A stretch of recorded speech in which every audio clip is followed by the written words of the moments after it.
आज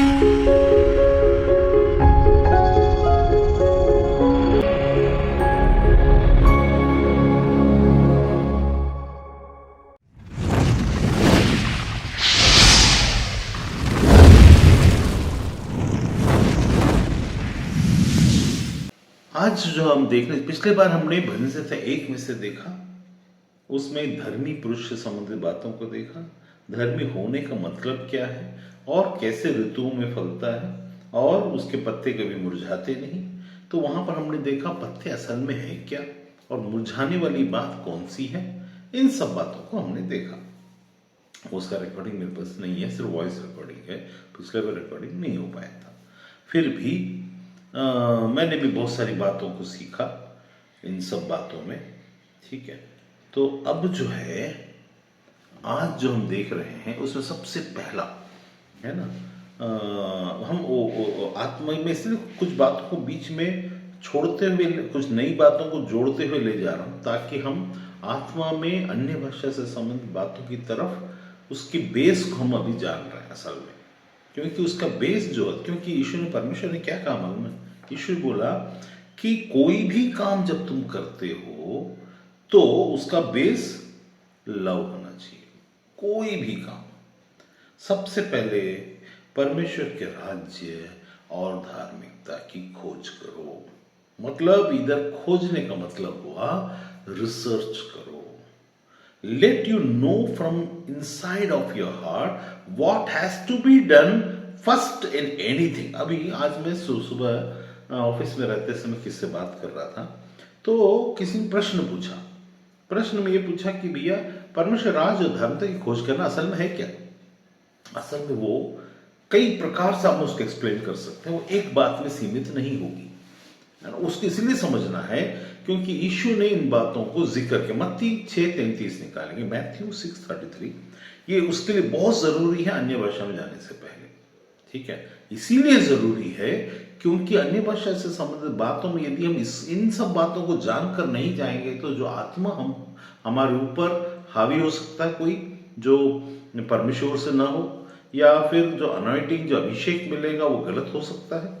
क्योंकि हमको इन बातों को समझना जरूरी है। अगर हमारा बेस सही नहीं है तो आत्मा का गलत आना वो संभव है। इसीलिए हम जब तक कि परमेश्वर ने विश्वास के आधार पर, जब परमेश्वर जब देता है उसके अलावा, है ना, तो उसके अलावा, तो अब इस जगह मत्ती 6:33, हम सब लोग इसको जानते हैं, बहुत कंठस्थ वचन है, लेकिन हम इसको एक अलग दिशा देकर इसको से एक अलग पर्सपेक्टिव से देखेंगे। अभी हम ये हाथ है मेरा, ठीक है, इन हाथों, कभी बचपन में जब मम्मी बोलती है अरे यार खेलते मत रहो, तुम पढ़ाई भी करो। खेलते कैसे थे?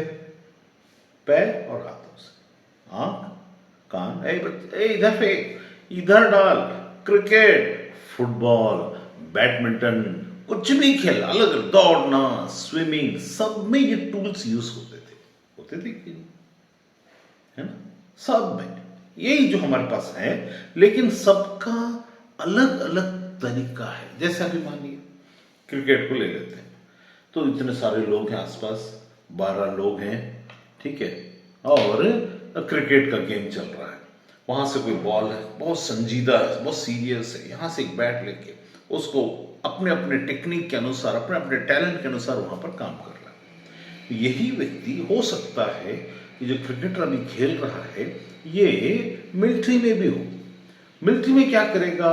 बैट की जगह में जब किसी को मारना रहेगा तो उसका बट बोलते हैं ना, पीछे वाला राइफल, इससे मारेगा, सामने चाकू से मारेगा, गोली चलाएगा, दौड़ेगा, छिपेगा, कूदेगा, पकड़ेगा, सब कुछ करेगा, यही टूल सेम। तो अब एरोप्लेन में जाते हैं तो यही टूल, सिर्फ बटन को, जॉयस्टिक को दबाएगा, इसको आगे करेगा, इसको पीछे करेगा, आगे पीछे करके इसको हवाई जहाज को चलाएगा।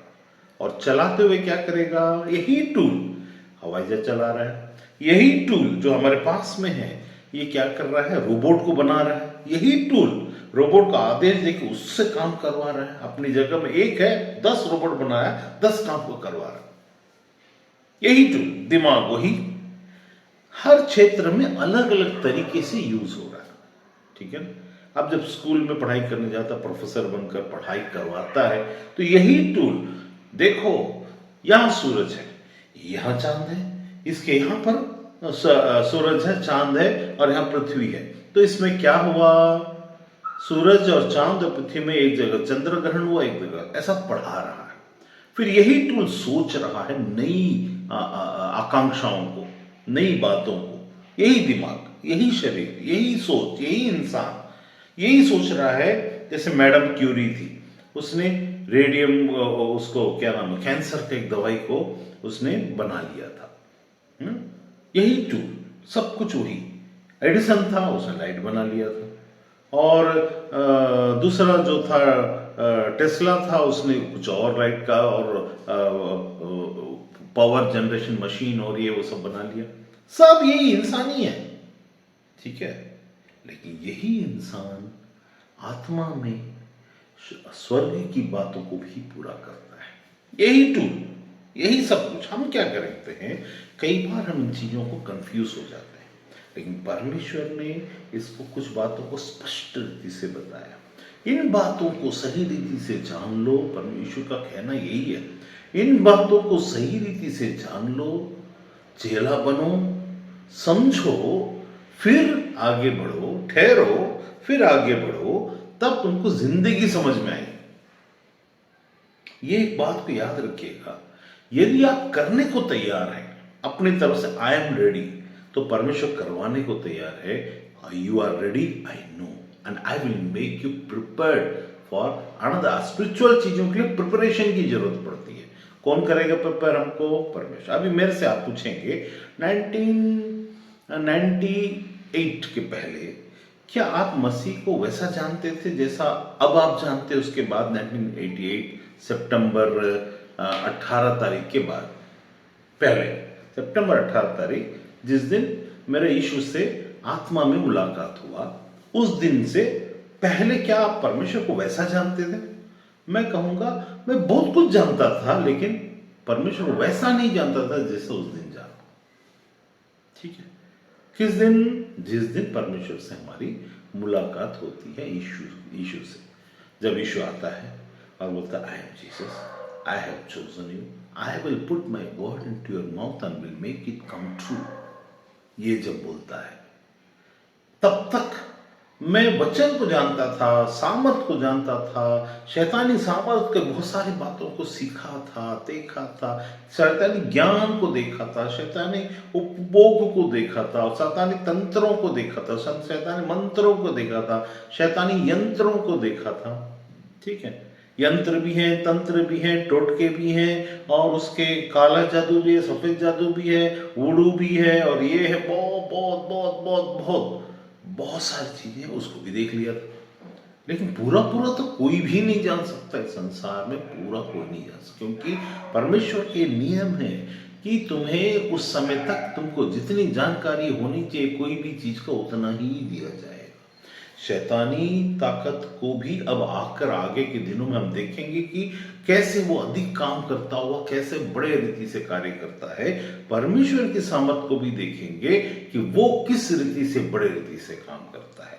हम पैरोगार हैं, मतलब हम परमेश्वर के काम और उसे सामर्थ्य से सम बातों को इसीलिए समझने की जरूरत है, इसको सीखने की। कभी कभी ऐसा लगता है कि हमको ये सब सीख के करेंगे क्या, व्हाट वी विल डू। मैं तो काम करता हूँ, संसार के काम तो करना पैसा कमाने के लिए, और ये है वो है, तो क्या करूंगा? इन चीजों को सीख के क्या मिलेगा? सीख लूंगा, मैं प्रचार तो कर नहीं सकता जाके एक बात के लिए, या फिर मैं प्रार्थना करूंगा, मैं प्रार्थना कर लिया, क्या मेरे को इसमें प्रतिफल है? क्योंकि हम जो संसार में हो रहा है, इन चीजों से इतने कल्पित हैं, इतने आकर्षित हैं कि हम जो असली चीजें हैं, जो होना चाहिए, उन चीजों का हमने खुद ही तुच्छ जान लिया है।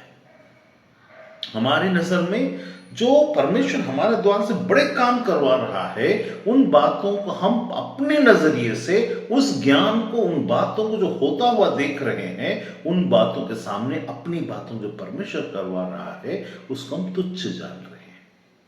हमको समझ में ही नहीं आता कि हम कंपैरिजन में चले गए, वे तो कर रहे हैं, मैं, वो लोग तो कर रहे हैं, उसको हम समझ बैठे, वो है, ऐसा नहीं है वो नहीं है करके, लेकिन क्या वो सब कुछ है? नहीं। सब कुछ नहीं है। सब कुछ जो है वो परमेश्वर, इसे को परमेश्वर के एक गुण को समझ लीजिए। यीशु ने जब उस आदमी से कहा, गुप्त में देखने वाला परमेश्वर, तुम अपने आप को उपवासी न जान, वरन तू तेल लगा और अपने आप नहा दो, तेल लगा, और दुनिया को दिखाने के लिए नहीं कि तू उपवास कर रहा है, इसीलिए मैं ऐसा ऐसा सब चीज बोला। उसमें क्या बोला? गुप्त में देखने वाला परमेश्वर गुप्त में तुम्हें प्रतिफल देगा। मतलब कैसा, क्या है इसका मतलब? मतलब यह है कि जो बातें प्रकट में हैं वो परमेश्वर की ओर से जो प्रकट में होनी चाहिए वो होंगी, लेकिन गुप्त में देखने वाला परमेश्वर गुप्त में प्रतिफल देगा का मतलब यह हुआ कि आपसे जो काम करा रहा है किसी को नहीं मालूम। आप जो सोच रहे, देखिए आपकी सोच से फर्क पड़ने वाला है। What you are going to think, what you are thinking, उससे परमेश्वर को फर्क। इसलिए ईश्वर ने क्या पूछा? लोग, देखिए कुछ बातों को इसीलिए हमको बहुत बहुत ही सीरियसली सोचना है। कलीसिया, चर्च इन बातों को बताती नहीं है। क्यों? क्योंकि वो भी इन कल्पना में, इस कल्पना में कि ऐसा होना चाहिए, ये बड़ा है, ऐसा सोच ली है। इसीलिए तो यीशु ने बोला था कि जो बातें आज शाम पहले हैं वो पीछे की जाएंगी, क्योंकि वहां पर ये पहली नहीं है, लेकिन वो बातें पहली है जिनको ज्ञान है। इसलिए कि यहां पर जब मैं बोल रहा हूं, इसका मतलब ये हुआ कि जिसको ज्ञान है, कान है, उसको सुनाई देगा, उनको समझ में आएगा। Do you have understanding? आपके अंदर समझ है तो वो समझ में आएगा। ठीक है, ये कलीसिया में ओपन रीति से ऐसी बताई गई बात नहीं है। परमेश्वर को जानना है तो हमको ये चीज को स्पष्ट रीति से जानने की जरूरत है। ईश्वर ने कुछ बातों का जिक्र किया, लेकिन खुलकर नहीं कहा, क्योंकि जिसको समझ दी गई है सिर्फ उसको ही समझ में आना चाहिए। समझ दी गई है। अब यहां पर आप पूछे मुझे अगर नहीं दी गई तो आप यहां पर एक उस प्रश्न का उत्तर है, you have to make yourself eligible. You know, अभी आपको पता है कि परमेश्वर से हासिल करना, लेकिन क्या नहीं पता कि भैया हासिल करने के लिए तुम्हें खोजने की जरूरत है ना। You need to seek and you need to understand.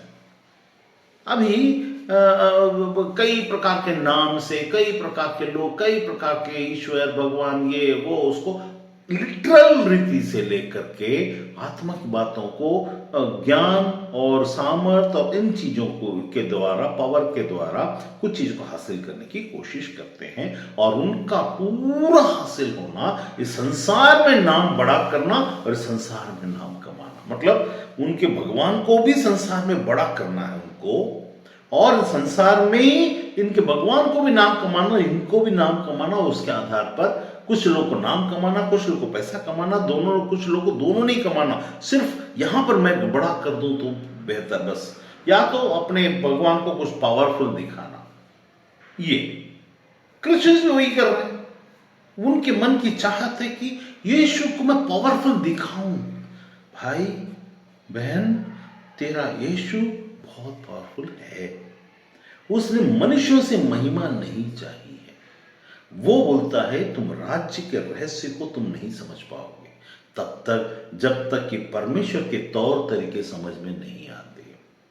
आपका चुनाव, आपको ऐसा लगेगा मानो आप संसार में जाकर यीशु प्रभु है, भैया वो सही है, लेकिन गवाही कहां दिखाना है? मैं मनुष्यों के आगे गवाही नहीं चाहता बोलने वाला परमेश्वर फिर कहां पर गवाही चाहता है? कहां पर चाहता मालूम है आपको? गुप्त में देखने वाला परमेश्वर। गुप्त में मतलब कमरे में से बंद को ईश्वर ने प्रार्थना के विषय में कमरे में बंद करने के लिए बोला। अपने आप का कमरे बंद कर तो प्रार्थना का। गुप्त में देखने वाला, वहां पर आपकी मंशा की परख के बारे में बात किया कि गुप्त में देखने वाला को गुप्त में प्रतिफल देगा। बताइए, प्रार्थना का फल होगा, प्रतिफल क्या होगा? प्रतिफल कब होता है? फल होता है जब आप कोई काम करते हैं उसका रिजल्ट आ जाए। प्रतिफल होता आप जब कोई काम करते हैं जिसके बारे में पहले ही इसका ये प्रतिफल है, इसको करोगे तो ये मिलेगा और ऐसा होगा कि ज्ञान का होना। तो यहां पर प्रतिफल मिलेगा, मतलब कैसे मिलेगा? सिर्फ प्रार्थना का प्रतिफल मिलेगा। आपका इंटेंशन, आपकी भावना, आपका सोच, इसका प्रतिफल वहां पर मिलने की बात है। मतलब अब यदि आप परमेश्वर ने ये इस रहस्य को ऐसा रखा है कि तुम अंदर से, आत्मा से जिज्ञासु होकर तुम परमेश्वर की खोज में लग जाओ, ऐसा बोला। अगर कोई अभी परमेश्वर सामने, आज मैं हूं और आज मैं परमेश्वर सामने चला गया और मैं ये सब खोजा नहीं, कुछ नहीं, अब मैं चला के मैं बोलूंगा प्रभु तूने तो मुझे बताया नहीं, तूने खोजा नहीं। अब वहां पर ये नहीं बोलेगा यीशु नाम को जानते हो, तुमको यीशु नाम कोई नहीं बताया। भैया बात यह है कि सृष्टि का कण कण वचन से बना हुआ है। सृष्टि का कण कण स्वतः, यदि तुम अपने जिज्ञासु को, तुम्हारे सोच के और अंडरस्टैंडिंग को, तुम समझ को खोलने की कोशिश करो, तो तुमको हर चीज में परमेश्वर का वचन नजर आएगा। यहां पर एक जगह मैं बोलता हूं, उसको आप पहले, वो हम मत्ती 6:33 में जाएंगे, उसके पहले अब इसको पढ़ लीजिए। भजन संहिता 2:12, भजन संहिता 2:12 वहां लिखा ऐसा है, 11वां पे पहले पढ़ता हूं। डरते हुए यहोवा की उपासना करो और कांपते हुए मगन हो जाओ। डरते हुए यहोवा की उपासना करो, मतलब गॉड, परमेश्वर की उपासना करो, और वचन परमेश्वर, यहोवा मतलब वचन परमेश्वर। कांपते हुए मगन हो, मतलब डरते हुए उपासना करो, कांपते हुए। वाई भाई, तुम तो बोलोगे यीशु तो क्रूस पर अपने बलिदान कर दे, अब हमको डरने की जरूरत नहीं है। वो डर की बात नहीं है, यहां पर आपके गुण की बात आ रही है।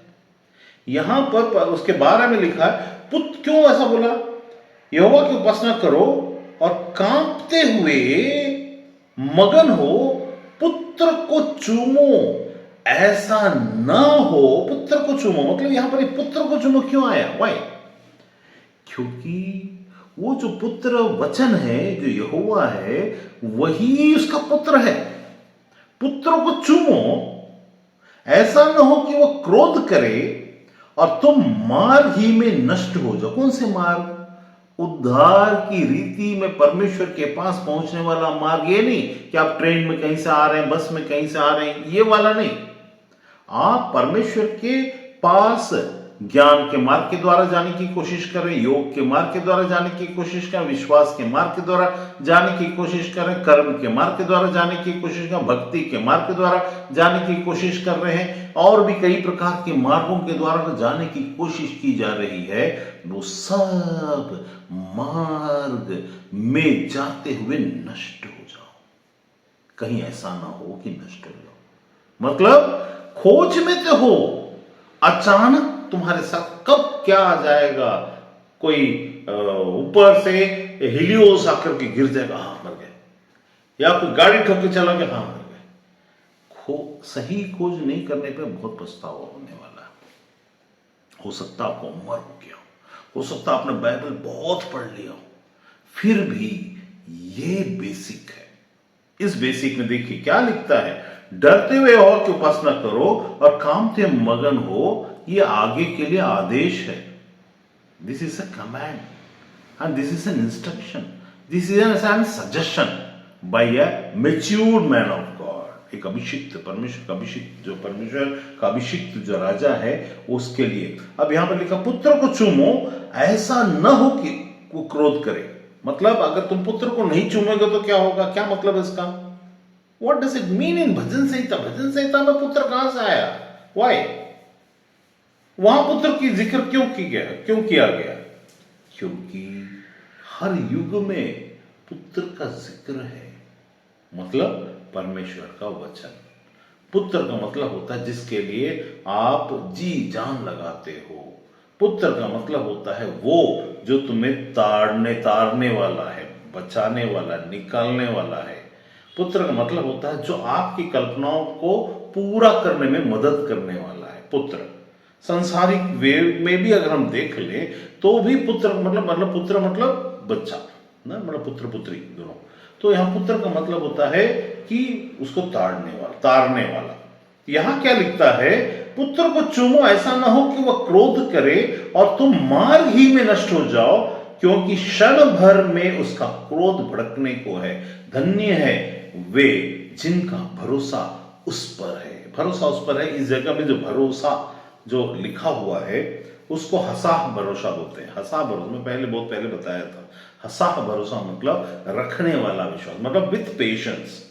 इसमें एक्शन नहीं है, इसमें faith in patience, with patience. Action के ये आत्मा में एक्शन है, लेकिन शरीर में अभी एक्शन, अभी तो आपका कमेंट के द्वारा शायद कुछ करना नहीं है, वरन भरोसा, पेशेंस रखने वाला। अभी क्या, धन्य है वह जिन पर, मतलब धन्य है वो जो चीजों को होता हुआ देखना चाहते, मंशा है उनकी, उनकी मंशा कोई चीज देखना। अभी मैं, ये बड़ा कंफ्यूजिंग सा लगेगा फिलहाल, लेकिन अब आप आओगे सब्जेक्ट पे तो बहुत मजा आएगा। खैर, अब देख लीजिए, पुत्र को चूमो बहुत जरूरी है।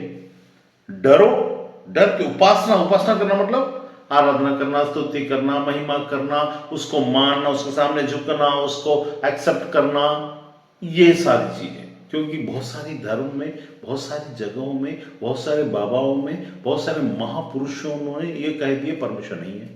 कुछ ने कहा यही परमेश्वर है, कुछ ने बोला ऐसा परमेश्वर होता है, कुछ ने कहा ऐसा करने से परमेश्वर पास जा सकते हैं।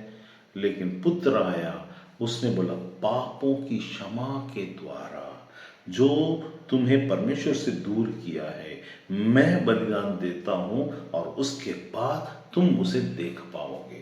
मतलब उसने अपने आप को क्या बता दिया, अपने आप को उसने मार्ग बता दिया, अपने उसने वे बता। हमारे जीवन में समस्याओं का अंबार आ सकता है, लेकिन रास्ता हर जगह अलग अलग। इसलिए मैंने बताया था, एक ही व्यक्ति है, क्रिकेट खेलते समय भी यही हाथ है, बॉक्सिंग करते समय भी यही हाथ है, कुश्ती करते समय भी यही हाथ है, ठीक है। वैसा ही मिलिट्री में जाते समय भी यही हाथ है, कंप्यूटर चलाते समय भी यही हाथ है।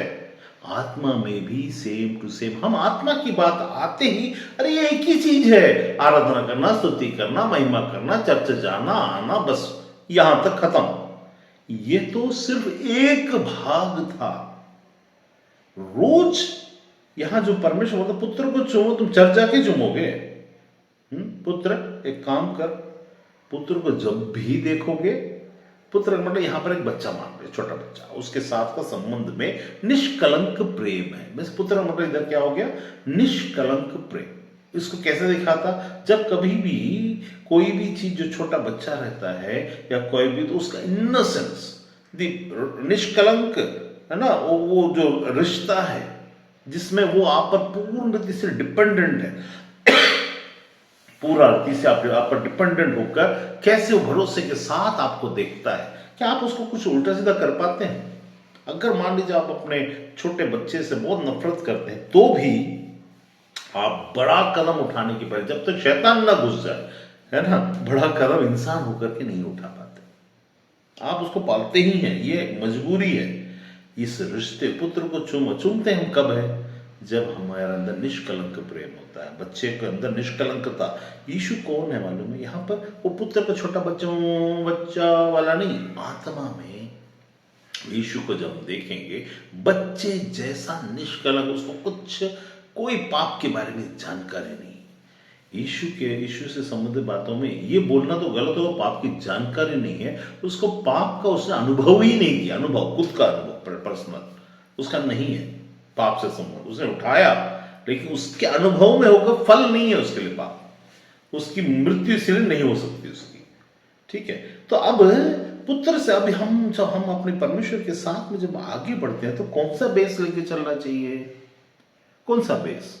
यही वाला बेस। पुत्र को चूमो मतलब तुम अपने परमेश्वर को विदाउट एनी सिन ऐसा मानो, और ऐसा देखते ही उसका पावर तुमको समझ में आएगा। जब जिसमें पाप नहीं होता, जिसमें मृत्यु नहीं होती, उसका पावर कैसा होगा? मान लीजिए आपके सामने आकर खड़ा हो गया कोई, है ना, निष्कलंक, जिसके अंदर पाप नहीं है, जिसके अंदर कुछ नहीं है, आके खड़ा हो, वो मर नहीं सकता। आप मरोगे फिर भी जिंदा होगा, कितना भी मारोगे वो जिंदा होगा। तो वो आकर खड़ा हो गया, तो उससे बड़ा ताकतवर कोई हो सकता है? डर कब आता है?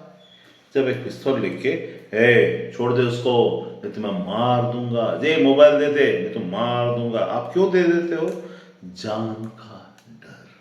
अगर आपके अंदर से मैं इस वक्त में जान के डर को हटा देता हूं, निकाल देता हूं, और कोई आपको पिस्तौल दिखाए दे, जो करना कर, जो करना है कर, हिम्मत आ गया ना, ताकत आ गई ना।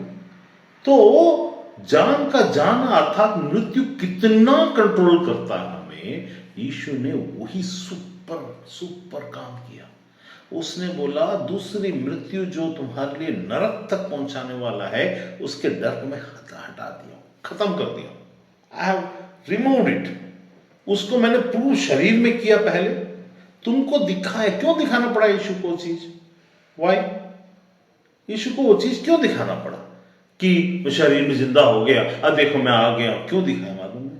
क्योंकि जब तो लोग ऐसा कहते हैं कि भैया हमको तो आत्मा की बातें पता नहीं है, तो हमारे सामने कम से कम शरीर में तो करके दिखा। उसने क्या बोला था उस डाकू ने?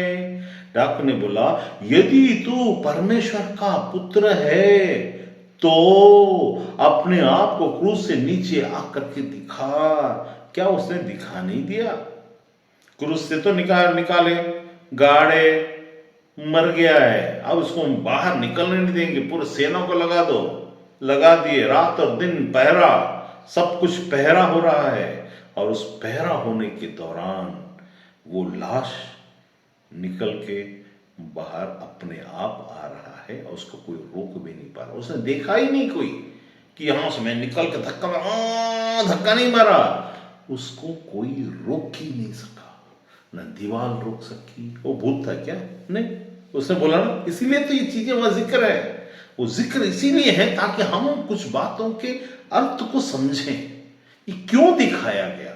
ये कहानी बताना बड़ी बात नहीं है कि यीशु मरा, फिर आया, फिर ये हुआ, अरे उससे क्या मतलब है?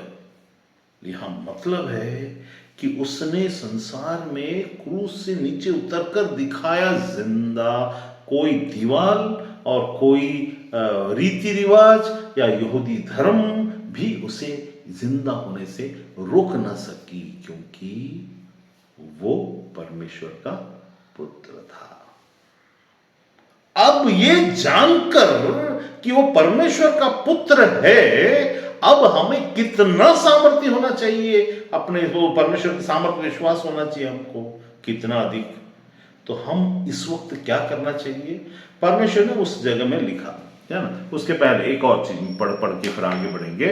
वहां लिखा भजन संहिता 4 उसका 4, साम्स 4 का 4, कामते। देखो जब कभी भी मैं ये चीज पढ़ रहा हूं तो आप ध्यान देना, जब मैं 12 पढ़ रहा था, 2 का 12, उसके ऊपर लिखा है डरते हुए यहोवा की उपासना करो, कामते हुए मगन हो।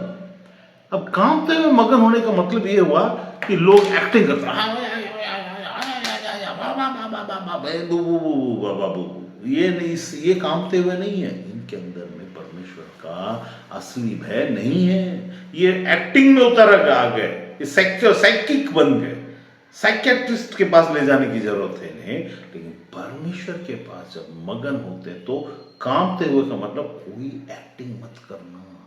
कोई प्रभु का दास आ रहा छूने के लिए, लोग गिर रहे हैं तो मैं भी देखकर ढूंढ से गिर जाऊं, तो लोग सोचेंगे इसको भी कुछ अच्छा मिला, या ऐसा करने से कुछ होता है क्या? देखती हूँ कुछ भी नहीं हुआ, फिर बाहर उठ करके कुछ नहीं बोलती हूँ। कितने लोग आज आशीष प्राप्त किए, इस गिरने को हमने आशीष प्राप्त किया सोचा, दुष्टात्मा हा हा हो किया, कर ये चीजें हुई और हमने आशीष प्राप्त किया। आशीष की चीजें ये सब चीजें नहीं है।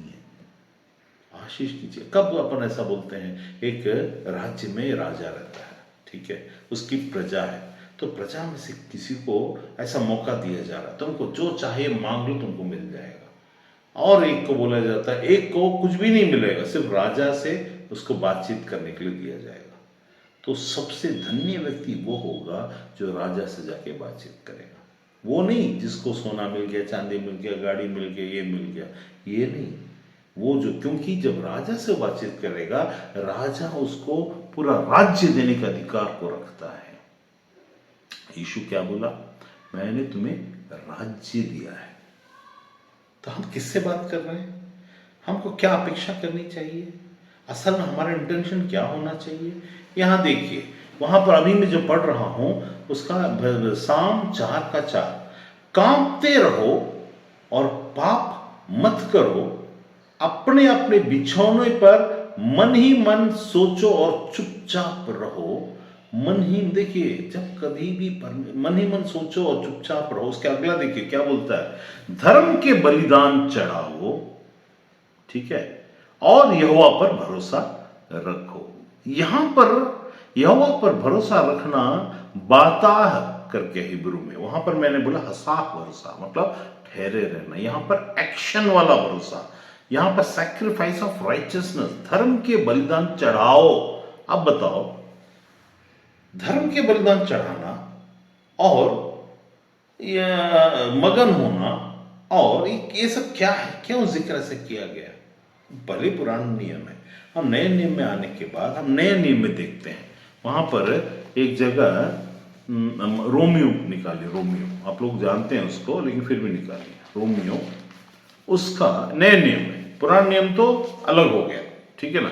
अब लोग बोलेंगे वहां पर, अरे वो तो बलिदान सब तो यीशु चढ़ा दिया, ऐसा। यहां रोमियो में 10 में,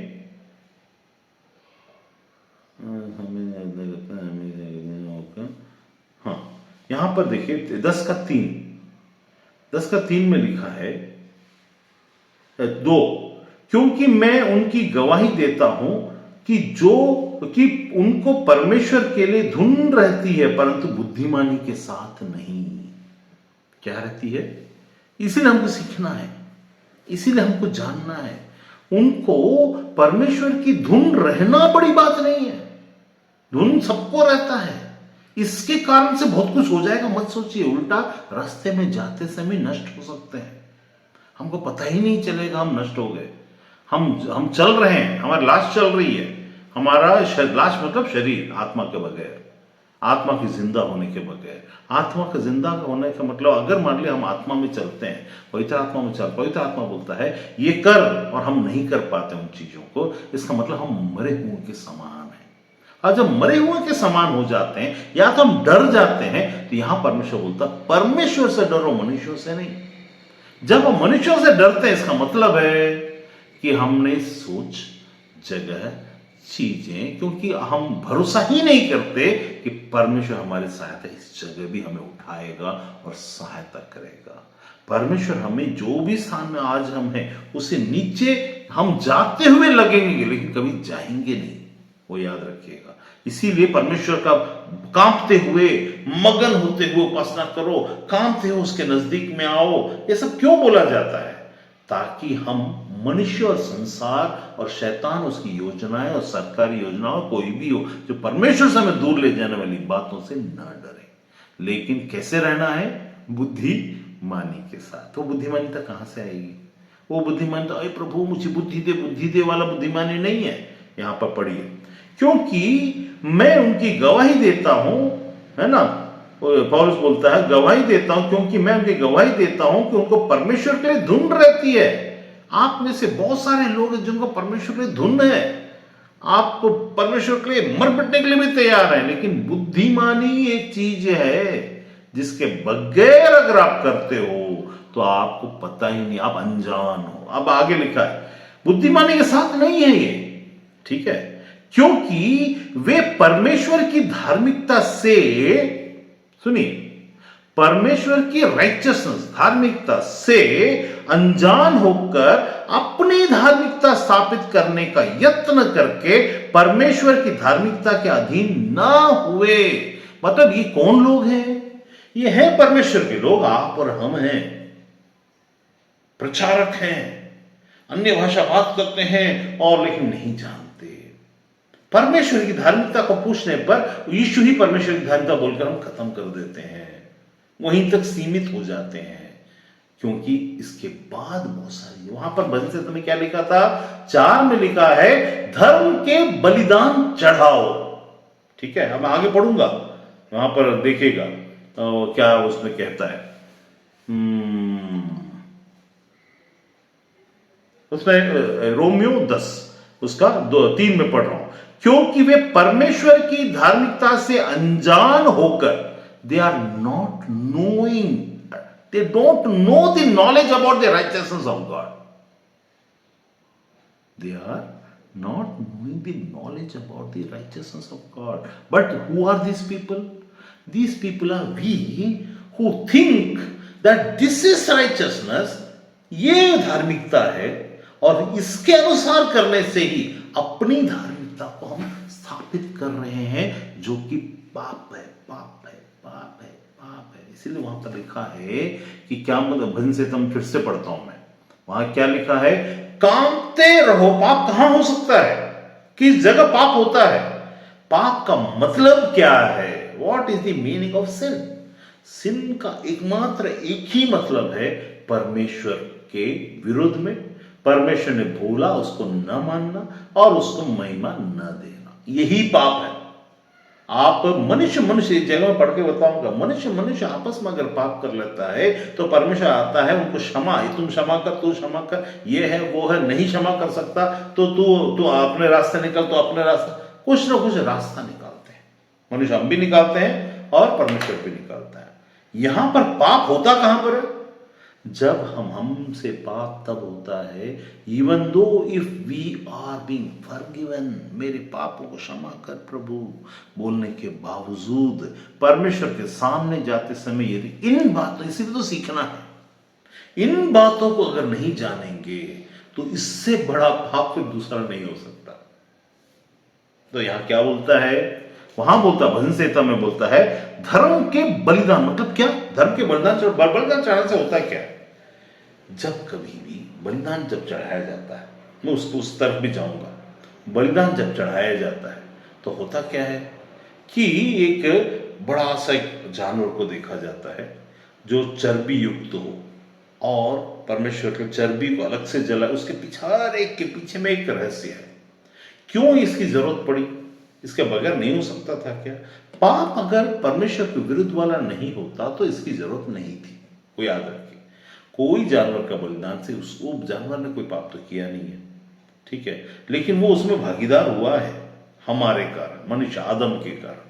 लेकिन अगर ये पाप परमेश्वर के विरुद्ध में नहीं होती तो क्या इस बलिदान की जरूरत होती। बहुत सारे लोग पूछते हैं, अरे वो निष्कलंक है, वो निष्कलंक, अरे तुमको पता है यीशु के बारे में बोला जाता है कि वो निष्कलंक परमेश्वर का मेमना है। परमेश्वर उसे जब नहीं छोड़ा तो तुम जिसे निष्कलंक कहते हो वो तो आदम के कारण श्रापित ठहरा है, सारी प्राणी सारी चीजें श्रापित ठहरी है, तो उसको निष्कलंक तुम नहीं बोल सकते। अब हम भी, छोटा सा बच्चा भी निष्कलंक तब तक है जब तक वो नहीं जानता, लेकिन असल में क्या निष्कलंक है, नहीं। लेकिन वो जब ज्ञान में उसके अंदर में वो चीजें आ जाती है तब वो वहां पर पाप उसके लिए ठहरता, लेकिन पाप उसमें है ऑलरेडी। तो यहां पर क्या हुआ, यहां बोलता है धर्म के बलिदान चढ़ाओ और यहोवा पर भरोसा रखो। मतलब क्या हुआ कि तुमको धर्म क्या है पहचान में आना चाहिए, व्हाट इज दैट राइचियस।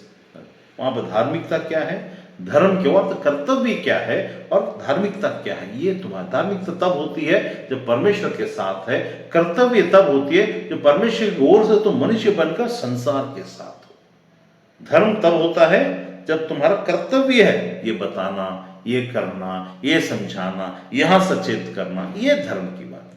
उसमें कुछ बातें हैं जिसकी बलिदान चढ़ाने की जरूरत है, जिसके कारण हम अपने आप को बहुत बड़ा समझ लेते हैं, अपने आप को बहुत बड़ा मान लेते हैं। यीशु के साथ चलते हुए बहुत थोड़े लोग हैं जो उसमें प्रवेश करेंगे जो यीशु ने बोला। उसके पीछे का रीजन क्या है, क्या स्वर्ग में थोड़े लोग प्रवेश करने वाले हैं क्या, नहीं। यहां पर आपको समझना है, स्वर्ग के राज्य जो आने वाले युगों में होने वाला है उसके लिए आपका चुनाव हुआ है, वहां के प्रवेश की बात की जा रही है। वहां पर आप अभी मान लीजिए, अब उस दिन मैं रतमरा से बात कर रहा था, कभी कभी वो बोलती है ऐसा कि अंकल कभी कभी काम नहीं आता तो ना मुझे बहुत बोर लगता, बहुत बोर लगता। बताओ, एक दिन काम, 2 दिन काम अगर तुमको नहीं आता तुमको कितना बोर लगता है। स्वर्ग में तुम क्या वहां आराम से ऐसा आराम फरमाने के लिए जा रहे हो, स्वर्ग राज्य में, स्वर्ग स्थान में प्रवेश करना बड़ी बात नहीं है, उसके लिए यीशु काफी है। स्वर्ग राज्य के लिए इन बातों को जानना जरूरी है, क्योंकि हर एक प्राणी को जो आत्मा में जो ऑलरेडी उद्धार पा चुका है उसके लिए राज्य रखा हुआ है। मैं तुम्हें राज्य दे, मेरा राज्य संसार का नहीं, तो संसार के बारे में तो छोड़ ही देते हैं, फिलहाल के लिए बात ही नहीं करते, लेकिन स्वर्ग की बातें हैं, स्वर्ग के राज्य की बातें हैं, तो स्वर्ग में प्रवेश करने की बातों के बारे में जिक्र नहीं कर रहा हूं। मैं जिक्र कर रहा हूं, आप उस योग्य नहीं ठहरेंगे कि स्वर्ग राज्य में प्रवेश करो। तुम देखोगे जब इसलिए समझना उन बातों को, परमेश्वर तुम्हें उठा के नरक में फेंक दिया ऐसा नहीं है ना। तुम्हारे विश्वास का और तुम्हारे विश्वास करने का प्रतिफल और ठहरे रहने का है, वो सबका प्रतिफल है, लेकिन कार्य करने का समझ के द्वारा। अब मैं वहां पढ़ देता हूं, क्या बोला, धर्म के बलिदान चढ़ाओ, दिस इज एन कमांड, चढ़ाओ। अभी तो पुराना नियम हो गया, अब कौन सा धर्म का बलिदान चढ़ाएंगे, अब यहां पर निकाल कर देखते हैं।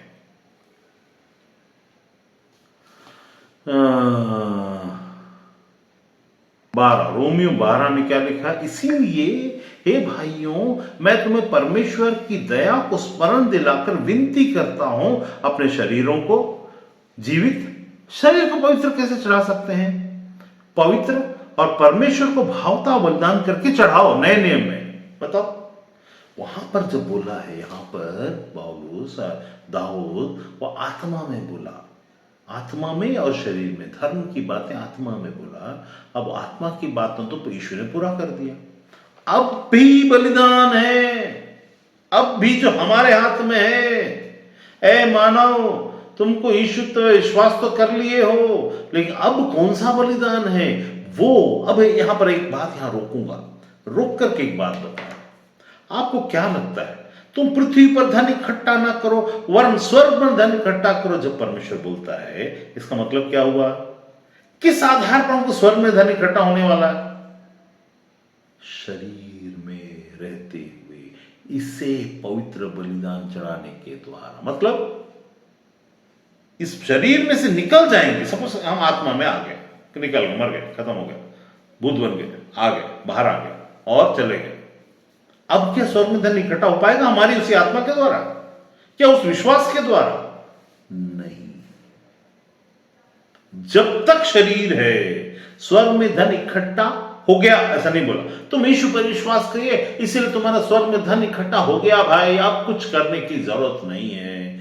नहीं, इसे प्रेजेंट कंटिन्यूअस टेंस बोलता है कि तुम स्वर्ग में धन इकट्ठा करो। तुम कहां कर रहे हो, तुम इनसे पुण्य मिलेगा, इनसे ऐसा होगा, वो ऐसा होगा, उसका पुण्य तुम शरीर में करोगे, शरीर में मिल जाता है, लेकिन तुमको स्वर्ग में कैसे मिलेगा, क्योंकि तुम्हारी आत्मा स्वर्गीय हो चुकी है, अर्थात उस वहां पर तुम्हारे स्थान मिल चुका है। अब तुम आत्मा में होकर शरीर की बातों को संसार में जब तुम करोगे तो तुम्हें अब बलिदान की जरूरत पड़ेगी। क्यों? पवित्रता तभी आएगी, वो मैं आगे बताऊंगा कैसे। अब देखिए यहां पर हम 12 में क्या बोले, यहां बोलता है इसीलिए हे भाइयों, वो तो बहुत अच्छी बात है, विनती करता हूं, ये है वो है ना, धार्मिकता यही तुम्हारी आत्मिक, देखो शरीर का भावता बलिदान करके चढ़ाना कौन सी सेवा है, आत्मिक सेवा है। आत्मिक सेवा मतलब इसको अड़ंगे आने न देना, तुम्हारे विचार, माइंड, तुम्हारे विचारों को अड़ंगे आने न देना परमेश्वर के रास्ते में। मतलब तुम वहां पर, इसीलिए मैं बोलता हूं कि कई बार हम क्या है, इन बातों को समझ नहीं पाने के कारण, वहां पर फिर से मैं पढ़ता हूं, हम निकाल कर रोमियो में नहीं, कहां पर थे हम, कहां थे, क्यों 10 में, क्योंकि मैं उनकी गवाही देता हूं कि उनको परमेश्वर के लिए धुन रहती है परंतु बुद्धिमानी के साथ नहीं। अभी चेस जब हम खेलते हैं ना, चेस का गेम, उसमें गलत चाल चलने के कारण हमारा प्यादा, हमारा मंत्री, हमारा हाथी सब मार देते हैं गलत चाल चलने के द्वारा। तो मतलब यहां क्या हुआ, उनको बुद्धिमानी से नहीं खेलने के कारण, खेल आता है, हो सकता कई बार जीते भी हों, लेकिन अभी बुद्धिमानी से नहीं कर रहा। बुद्धिमानी का मतलब क्या हुआ इस जगह, तुमको you should have the knowledge. यहां पर फिर से पढ़ता हूं, फिर ध्यान से सुनिए, यहां पढ़ता, क्योंकि वे परमेश्वर की धार्मिकता से अनजान होने के, मतलब उनको पता ही नहीं होने के कारण, परमेश्वर की धार्मिकता असल में है क्या, वो नहीं मालूम होने के कारण अपनी धार्मिकता, मतलब यहां पर एक पॉसिबिलिटी दिखा रहा है ना कि हम धर्म के मामलों में, परमेश्वर के मामलों में, भक्ति के मामलों में, ऐसा देखो तुम एक तेल के लिए प्रार्थना करो, अपने ऊपर तेल लगा लो, अभिषेक आ जाएगा। मान लो एक बात के लिए बता रहा है, एक बात के लिए, या फिर तुमने अपना तेल का प्रार्थना करके दे दो, वो जाके प्रार्थना करेगा, उसका उद्धार हो जाएगा। ऐसा होता है क्या? एक ही नाम दिया गया बोले ना, तो हमारा तो उद्धार हो गया, ठीक है। लेकिन अब बाकी चीजें, शरीर को पवित्र, शरीर को पवित्र, शरीर को पवित्र, क्योंकि अभी भी शरीर क्या है? तो ये जिम्मेदारी किसकी है? Who is responsible to make this body pure and holy? Who is responsible? आप और हम। यदि हम इन बातों को मरने के बाद तो अपने आप से हो जाएगा वाली बातों में अगर छोड़ दिए, तो वहां जाके ठन ठन ठन ठन ठन ठन घंटा बजाते रहेंगे और कुछ भी नहीं मिलेगा। हम सोच कर रखे हैं, लेकिन हम वहां पर कुछ भी प्राप्त नहीं करेंगे। यहां क्या हुआ? यहां बोलता है क्योंकि वे परमेश्वर की धार्मिकता से अनजान होकर अपनी धार्मिकता स्थापित करने का यत्न करके, मतलब प्रयास करके, अपनी धार्मिकता को स्थापित करना मतलब एस्टैब्लिश करना। यही तो पंथ है। अलग अलग पंथों ने अपनी अपनी धार्मिकता को एस्टैब्लिश किया है परमेश्वर की धार्मिकता से अनजान होकर। इसी कारण से, और वो सोचकर बैठे हैं परमेश्वर की, यीशु के लहू से मैं अपने आप को शुद्ध और पवित्र करता। ऐसा होता है क्या? यीशु के लहू से हम शरीर को, जब उन लोग किसको, उसको कैसे जिक्र करते हैं? जब एक बलिदान के लिए यहूदी लोग जाते थे, पानी लेते थे, छिड़कते थे, छिड़क कर उसे परमेश्वर के लिए पवित्र ठहराते, छिड़कने के द्वारा। जैसे आजकल पंडित लोग भी करते हैं, पानी लेंगे और ऐसे छिड़केंगे तो तुम पवित्र हो गए। जिसमें भी पानी छिड़का गया वो पवित्र हो गया। उसमें 4-5 उच्चारण करके मंत्र बोल दिए तो उसमें वो जागृत कर दिए, और उसके बाद अब वो बोलेंगे ये तुम्हारा जागृत हो गया है। लेकिन यहां पर ऐसा नहीं है, क्योंकि यहां पर लिखा है तुम अपने शरीर को बलिदान चढ़ाओ, नहीं लिखा जीवित, ताकि तुम सुसाइड ना कर लो। अरे पवित्र प्रभु, अरे बलिदान ही चढ़ाना था ना, मैं तो चढ़ा दिया, चल अब मैं पवित्र हो गया हूं। परमेश्वर को मालूम है तुम क्या चालाकी करोगे। इसने बोला जीवित, पवित्र और परमेश्वर को भावता हुआ। अब यहां क्या हुआ इस जगह में? वो तो हम 12 में देखें। यहां क्या देखते हैं? वे परमेश्वर की धार्मिकता से अनजान होकर अपनी धार्मिकता स्थापित करने का यत्न करके, प्रयास करके, कुछ कोशिश करके परमेश्वर की धार्मिकता अधीन ना हुए। परमेश्वर की धार्मिकता यीशु के अधीन, सिर्फ यीशु का मतलब हम सोचते हैं क्रूस पर चढ़ा उसके अधीन हो गए मुंह से बोलने के द्वारा। नहीं बाबा, नहीं, ऐसा नहीं है। वो जो यीशु के बाद हम जो अधीन हुए, हमारे आत्मा के लिए वो काफी था, क्योंकि उसने उसे सेंत में दिया, लेकिन बाकी चीजों के लिए काफी नहीं है। उसने बोला कि उसमें कर्म शामिल हो गया है, हमारा थॉट शामिल हो गया है, हमारा विचार शामिल। अब हम बुरी तरह फंस गए। क्यों फंस गए? आत्मा तो पवित्र ठहरा, शरीर को करवाना हमारे सोच और समझ, अंडरस्टैंडिंग के आधार। अभी हम क्या करते? अरे अरे I am the person of Jesus, और man of God is going to come, who is the anointed person of God. इनकी अनॉइंटिंग की, इनकी धार्मिकता क्या है मालूम है? ये प्रोफेसी करेगा और वहां पर पूरी हो गई, तो ये अनॉइंटिंग माना जाता है आज की धार्मिकता के आधार पर। या फिर in the name of Jesus I command the spirit of witchcraft may go in the mighty name of Jesus. A command ऐसा पूरा होगा भाई। This has nothing to do with what your relation is with God. You are being called for a purpose, and that purpose is a very big purpose. वो बहुत बड़ा purpose है, उसके लिए बोला, उसको समझना, इसीलिए थरथराना है और कांपना है। इसीलिए हमको, ये मैं चर्च जाकर आया, गाना गाया, गिटार बजाया या फिर पियानो बजाया और डमरू बजाया, और बजाने के द्वारा से मैंने उपासना किया और थर थर ओ माय गॉड ऐसा करके थरथरा के वाइब्राटा और विब्राटा ढूंढ करके, ये नहीं है। ये परमेश्वर साथ खेलना हुआ। You are playing. चर्च सब चलेगा, भीड़ भी आएगी, बुद्धू भी बनेंगे, but this is not for what you are called for. अभी तक हम परमेश्वर की धार्मिकता क्या है, यदि मैं ऐसा पूछ लूं तो हो सकता बहुत सारे बोल सकते हैं, ऐसा नहीं, उसमें से कुछ पॉइंट्स नहीं बोल पाएंगे, कुछ पॉइंट बोल सकते हैं क्योंकि हम परमेश्वर में बड़े हुए आए हैं। ऐसा नहीं बोलता कि हर एक सबको परमेश्वर सिखा के ला रहा है, लेकिन कुछ छूट ना जाए, कुछ छूट ना जाए। मेरे से हो सकता, आपसे हो सकता, किसी से भी हो सकता, बड़े से बड़े से सेवक से हो सकता, पत्थर से हुआ, छूटा, चीजें बदली, पौलुस से हुआ, छूटा, सबसे होगा, मनुष्य तो सबसे होगा। यहां लेकिन बोलता है बेसिक को तो जान लो।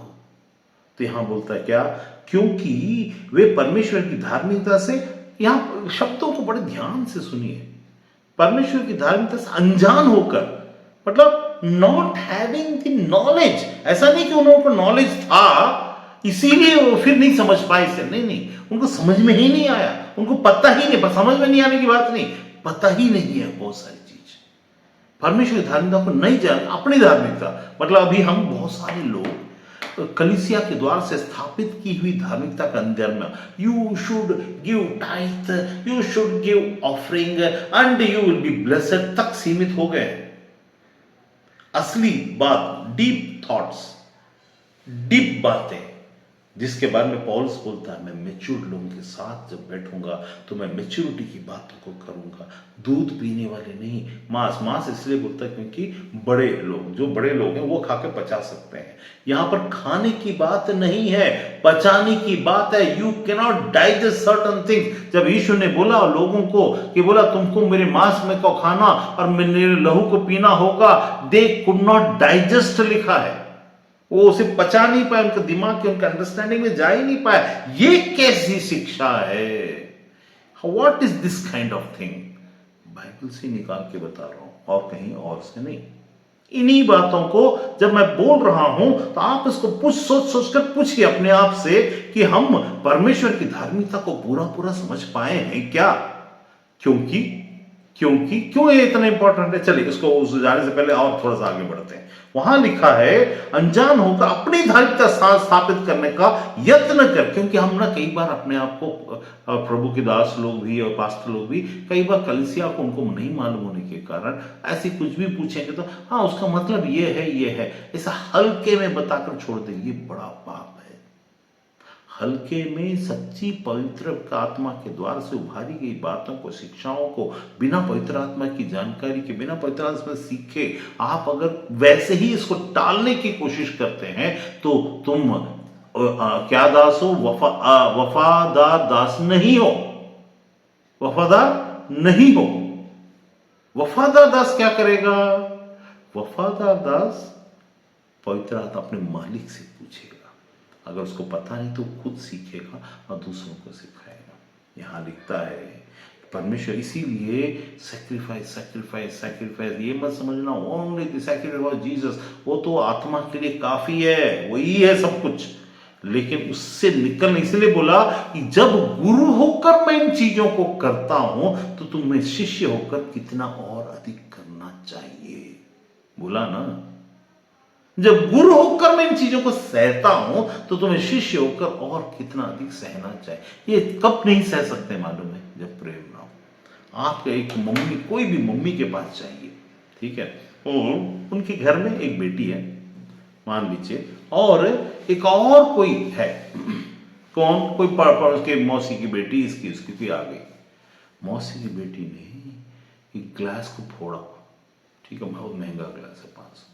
हाँ कोई बात नहीं बेटा, कोई बात नहीं, चलेगा, ध्यान से करना था तुमको, ऐसा बोलेगी। सहन, मतलब वो जब चली जाएगी, अरे क्या बताऊँ, लड़की आके ना ऐसा करके चली गई, मतलब उसको समझदार, मतलब बोल भी रही थी मैं, अरे वहां हाथ मत ले जा, बार बार हो सकता जबरदस्ती की हो क्या? माँ बोलने के बावजूद हम ऐसा बोलेंगे, हम सहन नहीं करेंगे थोड़ा सा, कैसा रिश्ता है क्या है उसके आधार पर, उसके बाद नहीं करेंगे। अपनी खुद की बेटी से जब होता है तो सहन, मतलब गुस्सा तब भी करेंगे, ऐसा नहीं है गुस्सा नहीं करेंगे, लेकिन सहन कर लाएंगे, वो उसको हम पचा पाते हैं। अच्छा ठीक है, कोई बात नहीं, मैं कुछ, और जब हम पैसा देकर खरीदने के लिए जाएंगे उसी चीज को, तो उसके कारण से दिल दुखेगा और मन रोएगा, अरे यार इसमें जाकर मेरे को 10,000 खर्च करना पड़ा, लेकिन अपनी बेटी के बारे में बारी आएगी तो ना तो दिल दुखेगा, मतलब हो गया, अब छोड़ बेटा तू उसकी चिंता मत, मैं करूंगी कुछ, ऐसा होता है। ठीक है, आप यहां पर बारी आती है। तो वैसा ही यहां पर क्या देखिए, जब कभी भी हमको परमेश्वर के लिए सहने की बारी आए तो वो हमारा अपना होना चाहिए, नहीं तो हम सहेंगे नहीं, हम ठहरेंगे नहीं, हम क्वेश्चन के ऊपर क्वेश्चन क्या, ऐसा क्यों, why this is not happening, why that is not happening, इसका मेन रीजन अभी मैं बताने वाला हूं। अभी मेन रीजन क्या है, ठीक है। तो वहां क्या लिखा, वे परमेश्वर की धार्मिकता के अधीन न हुए, क्योंकि हर एक विश्वास करने वाले के लिए धार्मिकता के निमित्त मसीह व्यवस्था का अंत है। अब मसीह व्यवस्था का अंत, हम क्या कर जाते हैं, देखिए कितनी सिंपल सा बोल दिया, मसीह व्यवस्था का अंत है, मतलब यीशु को जब मसीह जो क्रूस पर चढ़ाया गया तो उसकी मंशा क्या है, वो कैसे सह पाया, वाओ, वो सह पाने का गुण आपके अंदर आना चाहिए, जो कि नहीं आ सकता सिर्फ बोलने से। मैं प्रभु, मैं तेरे लिए जान देने के लिए भी तैयार हूं, लेकिन देंगे नहीं, लेकिन हम देंगे नहीं, जान लेने के तैयार है लेकिन देंगे नहीं, क्यों, क्योंकि वो अपना नहीं बना, हमने उसे अपना नहीं माना, हमने अपने आप को खुद को अलग रखा, जबकि उसने लहू देकर हमें खरीदा वाली बात सिर्फ एक स्टेटमेंट है हमारे लिए, उसने लहू देकर हमें खरीद लिया था। अब तो असल में अगर कोई मान लो आपके घर में एक बहुत बड़ी समस्या है और आपको एक 10 लाख की जरूरत है और 10 लाख नहीं होने के कारण बहुत मुसीबत में आप हैं, उस वक्त में कोई आए और 1 करोड़ दे दे और आपको बोले ले बेटा तो 10 लाख भी पटा और आगे का 10 गुना में तेरे को ज्यादा देता हूं, आप उसका एहसान मानते मानते जिंदगी काटेंगे। वो बहुत ये ऐसा वो वैसा, अरे नहीं मैं उनका ऐसा, मैं वो मेरे, मैं उनका, आप जो बोलो, आप जो चाहो, अब मैं करूंगा आपके लिए नहीं करूंगा तो किसके लिए करूंगा, आपने मेरे लिए इतना कुछ किया है। लेकिन यहां पर हम ये नहीं बोलता कि परमेश्वर बोलते इधर आ, ए पिंटू इधर आ, अब मेरे लिए मर, ऐसा नहीं बोलता। वो बोलता है ए पिंटू थोड़ा सह ले, थोड़ा तो सह लेगा, उसके बाद सहन नहीं होता, क्योंकि ये मसीह तुम्हारा हुआ ही नहीं, उसके होने के लिए हमारा उसके अधीन होना जरूरी है, जो हुआ ही नहीं है। सिर्फ हमने स्टेटमेंट दिया बुद्धि से, हमने ऐसा बोलकर थोड़ा समझ लिया, हमने उसको उसका अधीनता को उसको प्रभु असल में स्वीकार ही नहीं किया।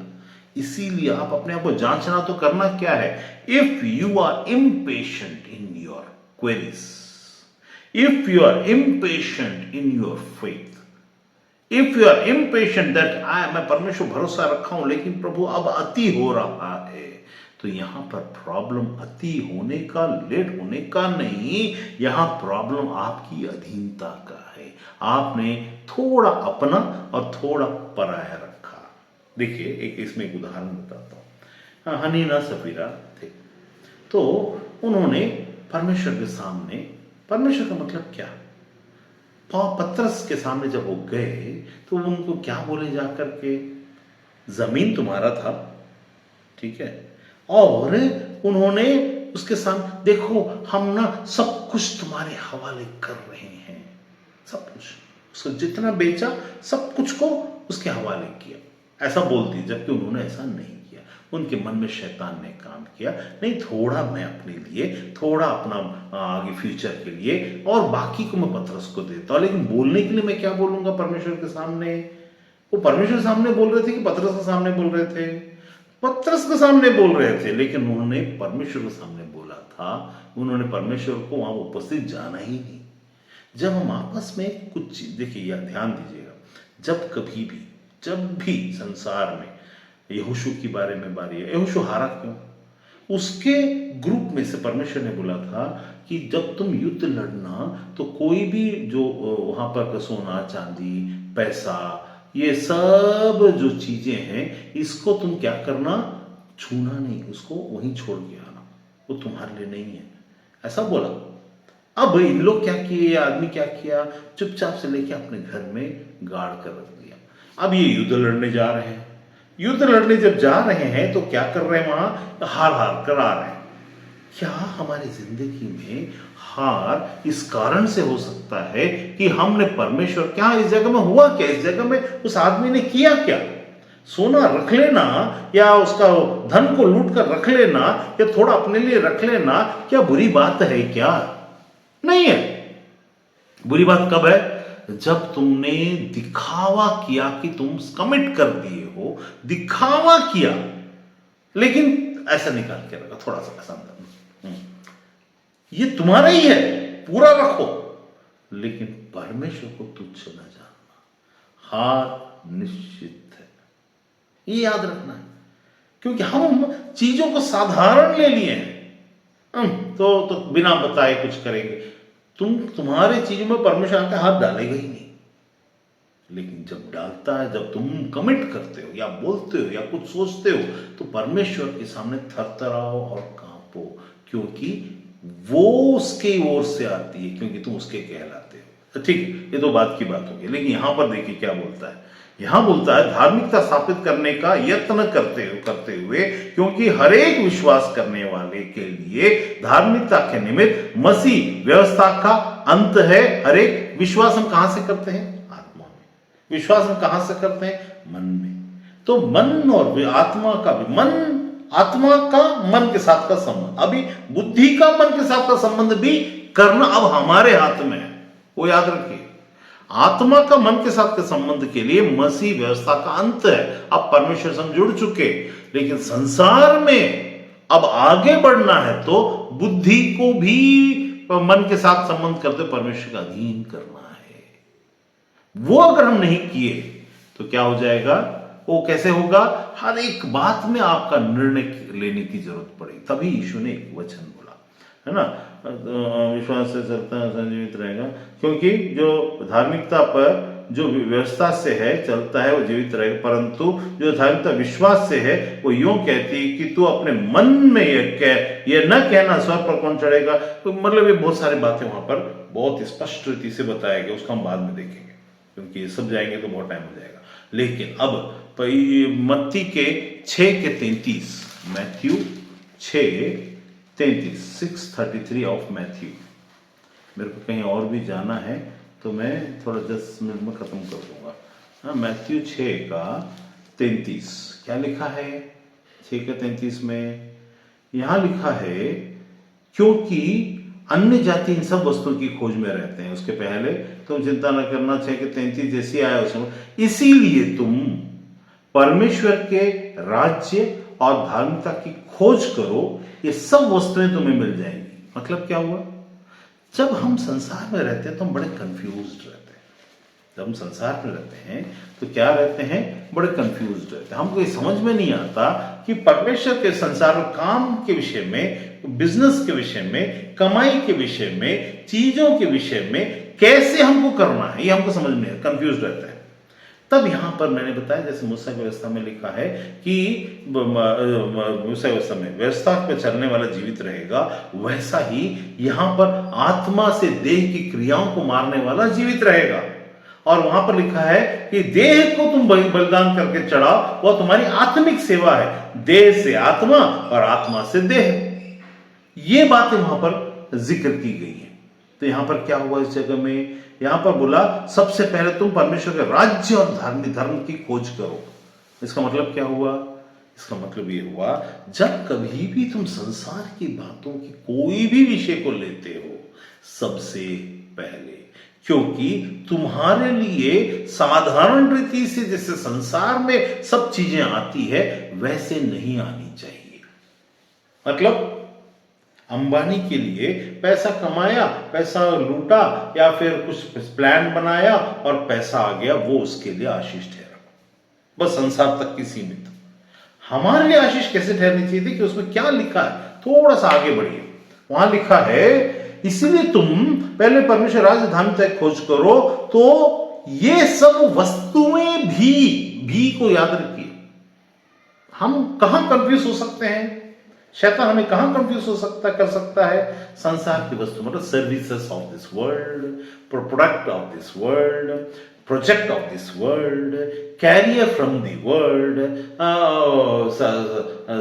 मतलब क्या आस्ति, क्या बोलते हैं, धन संसार का, ये सारी बातें अपने आप भी, जो भी जोड़ा, इसका मतलब इसके साथ और भी है, आत्मा की बातें तो हैं ही, ठीक है, लेकिन भी क्योंकि तुम्हारे पास जब ये सब चीजें आए तो परमेश्वर ये चाहता है कि ये ऐसा करने के द्वारा शायद, नहीं तो क्या होगा? फिर से मैं पढ़ता हूं, ध्यान दीजिए, यहां लिखा है, इसीलिए पहले तुम परमेश्वर के राज्य और उसके धर्म की खोज करो तो ये सब जो संसार में तुम देखते हो वो सब वस्तुएं भी तुम्हें मिल जाएंगी मतलब तुम कमाओगे, लिखा है क्या? No, it will open the way that you may receive, you may get, ठीक है, गेट, ठीक है। अतः कल की चिंता मत करो, मतलब यह हुआ कि ये धार्मिकता की बातें, फिर से मैं पढ़ रहा हूं, इसीलिए तुम पहले को याद रखिए, पहले तुम परमेश्वर के राज्य और धार्मिकता की खोज अगर नहीं करोगे तो ये सब वस्तुएं संसार के तरीके से तुम्हारे पास आएंगी, परमेश्वर के तरीके से नहीं आएंगी, तो तुम्हारा धन जो स्वर्ग में इकट्ठा होना है वो नहीं हो पाएगा, क्योंकि तुम्हारे पास, तुमने उस रास्ते को चुना जो संसार के तरीके आएगा। लैपटॉप आ जाएगा, मोबाइल आ जाएगा, चीजें आ जाएंगी, सुंदर पति मिल जाएगा, सुंदर पत्नी मिल जाएगी, सुंदर सा तुम आगे बढ़ोगे, बट लेकिन संसारिक तरीके से ये आशीष का मतलब परमेश्वर का क्या है? What is the meaning of blessing? Blessing का मतलब है वो जो परमेश्वर देता जो कभी खत्म ना हो। अब मान लीजिए मैं एक अन्य जाति हूं, मैं परमेश्वर को जानता नहीं, मैं पहले राज्य की खोज नहीं करता, मैं राज्य की खोज बताऊंगा, राज्य की खोज नहीं करता, तो मेरे पास सामान ये वो, मैं बड़ा पैसा वाला बन गया, ये बन गया, वो बन गया, सब कुछ हो गया, लेकिन संसार में ही ये खत्म होगा। जब मैं यहां से जाऊंगा तो हमको कुछ भी नहीं मिलेगा। लेकिन जब राज्य की बातों को तुम खोजोगे और धार्मिकता के विषय में खोजोगे, उस सब्जेक्ट में हर एक बात में, तब क्या होगा? ये चीजें आएंगी, लेकिन ये चीजें तक सीमित नहीं रहेंगी, लेकिन इसका फल ऐसा ब्लेसिंग कि तुमने परमेश्वर की आज्ञा के अधीन, मसीह के अधीन रहकर ये चीजें तुम्हें मिलने लगी हैं। तो यहां से जब तुम जाओगे तो ये चीजें तक सीमित नहीं रहोगे, वरन इन चीजों के आने का प्रमाण यह होगा कि तुमने परमेश्वर की धार्मिकता को पूरा किया है। फिर से पढ़ता हूं, यहां लिखा है, इसीलिए there is some reason, that's why I tell you, you as a human, तुम मनुष्य होने के नाते मुझे तुम्हारे मंशा, तुम्हारे कार्य, तुम्हारे प्रश्न, तुम्हारी चीजें मुझे पता है, इसीलिए मैं तुमसे कहता हूं, सबसे पहले कोई भी, अभी तुमको एक मोबाइल खरीदना है, सबसे पहले क्या करो? अपने आसपास में जो सबसे ज्यादा जरूरी है तुम्हारे, तुमको ज्यादा जरूरी है, तुमसे भी ज्यादा जरूरी तुम्हारी माँ हो सकती है, तुमसे भी ज्यादा जरूरी तुम्हारे बाप हो सकता है, तुमसे भी ज्यादा जरूरी तुम्हारी बहन हो सकती है। क्या तुमने उसके विषय में सोचा? इसको बोलते हैं धार्मिकता। सबसे पहले परमेश्वर की धार्मिकता क्या कहता है? जैसा मसीह है वैसा हम हैं। मसीह कैसा है? इसका मतलब बुद्धू बनते चले क्या? ना, मिल जाएंगी बोला है ना, भरोसा रखना है, बता वाला भरोसा नहीं, हंसा वाला भरोसा रखना है। जो हंसा वाला भरोसा रखेंगे कि मैं यहां करूंगा मुझे यहां आएगा, हम ये भरोसा नहीं रख पाते। अरे कल को मेरे पास पैसा नहीं आया तो अभी जो आया है मैं पहले अपना देखूंगा या देखूंगी ना। भैया, यही तो वो बात है जहां पर तुम्हें समझना है। लोग मेरे बारे में बहुत सारे गलतफहमियां पाल के रखेंगे, जैसा अरे ये तो ना ऐसा है, बोलेगा फिर पता नहीं ये क्या करेगा, देगा नहीं देगा मालूम नहीं, ऐसा है वैसा है। लेकिन जहां जहां देना है, जब देना है, ताकि किसी, परमेश्वर बोलता है, ताकि किसी की जिंदगी बन जाए। मैं पीछे नहीं हटता, मेरे पास बहुत गलतफहमी हो जाएगा, अरे ये दे दिया, मुझे तो विश्वास ही नहीं होता, ये कैसे करेगा। मैं उस जगह में जहां जहां मुझसे नहीं हो सकता, वहां भी उसको करने की कोशिश करके मैंने परमेश्वर को परखा और जांचा और जाना कि कैसे करता है। अपनों के लिए तो सब करते हैं, अपनों के सब करते हैं। जब मैंने बोला ना, दूसरे की जब बारी आएगी तब भी वो और उससे बढ़कर करके दिखा सकते हैं क्या, कि किसी की जिंदगी बन जाए, किसी की जिंदगी खड़ी हो जाए, किसी जिंदगी। कई बार मैं कुछ जगहों में काटता भी हूं ताकि जिंदगी दूसरे की बच जाए। जैसे कैंसर हो गया है ना, ये हाथ में कैंसर हो गया, अभी ये चंगा नहीं होने वाला, इसके कारण से पूरा करके मर जाएगा, तो क्या बेहतर है इसको काट देना। यदि परमेश्वर की मनसा चंगा करना तो होगा, अगर परमेश्वर मनसा नहीं है इसके द्वारा से, उसको दंड के द्वारा से, संसार में कई बार दंड के द्वारा से उसके पापों का, मतलब उसके कर्मों का फल उसको भुगतने का रहता है, तब वो काट दिया जाता है। जब काट दिया जाता है तो उसका कैंसर हो जाता है। तो वैसा होता, तो यहां पर क्या बोलता है, सबसे पहले तुम्हारी जिंदगी में तुम किस चीज की प्रायोरिटी करते हो। मेरा बहुत सारी बातें गलतफहमी में इसीलिए चली जाएंगी क्योंकि उनको लगेगा या किसी और को लगेगा कि ये तो पता नहीं सच बोल रहा है, झूठ बोल रहा है। लेकिन एक बात को याद रखना है, यदि तुम्हारा संबंध परमेश्वर से, तो डरते और कांपते हो क्या। अगर कांपते डरते हो तो इसका मतलब है कि उसके सामने में किया जाएगा, कर रहे हैं, उसको याद रखना है। तो यहां क्या हुआ, सबसे पहले तो क्या ये सब भी मिल जाएगा, मतलब यहां पर तुम कमा लोगे बोला नहीं, मिल जाएगा मतलब रास्ते खुल जाएंगे। तो संसार अभी हमको कैसे करना है, स्वर्ग में धन इकट्ठा हम इस संसार में शरीर में रहते हुए ही कर सकते हैं। इसको छोटा नहीं समझना। मैं यहां पर खत्म करने वाला हूं क्योंकि टाइम हो रहा है 1 मिनट में, है? तो इसको छोटा नहीं समझना, है ना।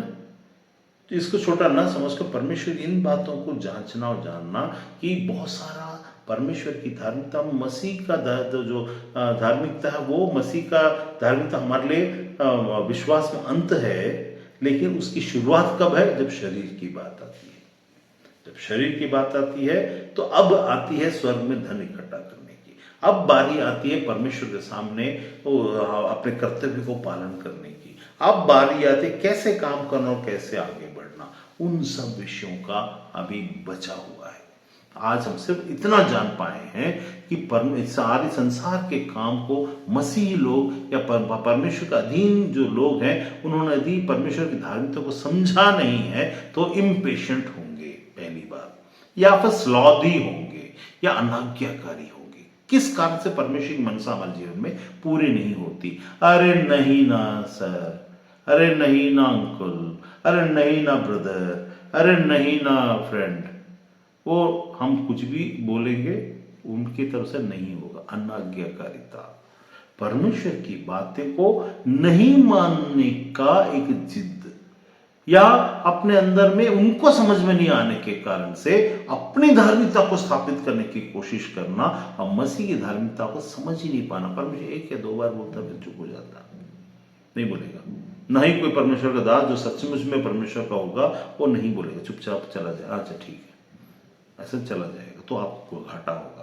संसार की बातें, शादी हो गया, विवाह हो गया, बच्चे हो गए, या और भी चीजें होगी, ये परमेश्वर देता ही नहीं है, आपको देने के लिए रखा है, आप लेने के लिए कुछ रास्तों को खुद ही बंद करता है। अनाज्ञाकारिता के द्वारा, ना समझी के द्वारा, परमेश्वर की धार्मिकता को ना जानकर अपनी धार्मिकता को वहां पर प्रॉम्प्ट करके, ये ऐसा है तो वो मुझे पसंद नहीं, तो ये पसंद है, ये इसको बलिदान करना, तुमको पसंद नहीं है तो बलिदान करो उसको, आपको उसको बलिदान करना है, क्योंकि आपको पसंद नहीं वाली बात, कौन सी बात बलिदान करेंगे आप, जो आपने स्थापित किया उसको बलिदान करना, अपने धर्म की बात उसको बलिदान, मुझे ये पसंद नहीं, ये बलिदान, मैं ऐसा नहीं हूं, इसको बलिदान करना। इसको बलिदान नहीं करोगे, परमेश्वर की बातें जिंदगी में नहीं होगी।